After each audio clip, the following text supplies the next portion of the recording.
பொய் சீக்கிரம் அம்பலமாகிவிடும் எனவும் திமுக ஆட்சி குறித்து அதிமுக பொதுச் செயலாளர் எடப்பாடி பழனிசாமி சிரிக்காமல் பொய் பேசுகிறார் என்றும் முதலமைச்சர் மு.க.ஸ்டாலின் விமர்சித்துள்ளார். அரியலூர் மாவட்டம் கொல்லாபுரம் கிராமத்தில் நலத்திட்ட உதவிகள் வழங்கும் நிகழ்ச்சி நடைபெற்றது. இதில் முதலமைச்சர் மு.க.ஸ்டாலின் கலந்து கொண்டு பல்வேறு நலத்திட்ட உதவிகளை வழங்கினார். பின்னர் 89 கோடியே 94 லட்சம் ரூபாய் மதிப்பிலான முடிவுற்ற பணிகளை தொடங்கி வைத்தார்.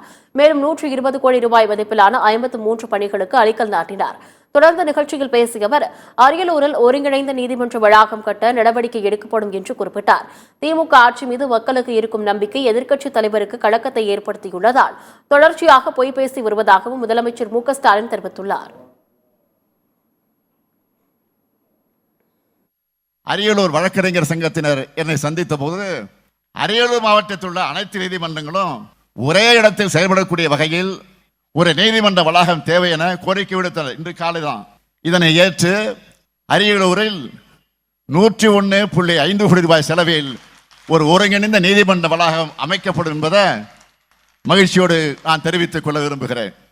தமிழ்நாட்டு மக்கள் என் மேலையும் திமுக மேலே வச்சிருக்கக்கூடிய நம்பிக்கையும் அளவில்லாமல் பொழியக்கூடிய அன்பையும் எதிர்க்கட்சி தலைவராக இருக்கக்கூடிய மாண்புமிகு பழனிசாமி அவர்களுக்கு கொஞ்சம் கலக்கத்தை ஏற்படுத்தி இருக்கு. கொஞ்சம் நிறைய கலக்கத்தை ஏற்படுத்தி இருக்கு. நம்முடைய மக்கள் எல்லாம் எங்களை மறந்து விடுவாங்களோ, தன்னை மறந்து விடுவாங்களோ நினைச்சு நாள்தோறும் மீடியா முன்னாடி போய் நின்று கொண்டு பொய் மூட்டைகளை அவிழ்த்து விட்டு கொண்டிருக்கிறார். அம்மையார் ஜெயலலிதா அவருடைய ஆட்சியில் இருந்தப்போ நிறைய திட்டங்களை கொண்டு வந்து அவர் மறைவுக்கு பிறகு 4 ஆண்டுதான் சிறப்பாக நாங்கள் ஆட்சி செஞ்சதாகவும் சிரிக்காம பேட்டி கொடுத்திருக்கிறார். பொய்க்கு மேக்கப் போட்டா அது உண்மையாக இடாது, இன்னும் பளிச்சுன்னு அது அம்பலப்பட்டு போகும்.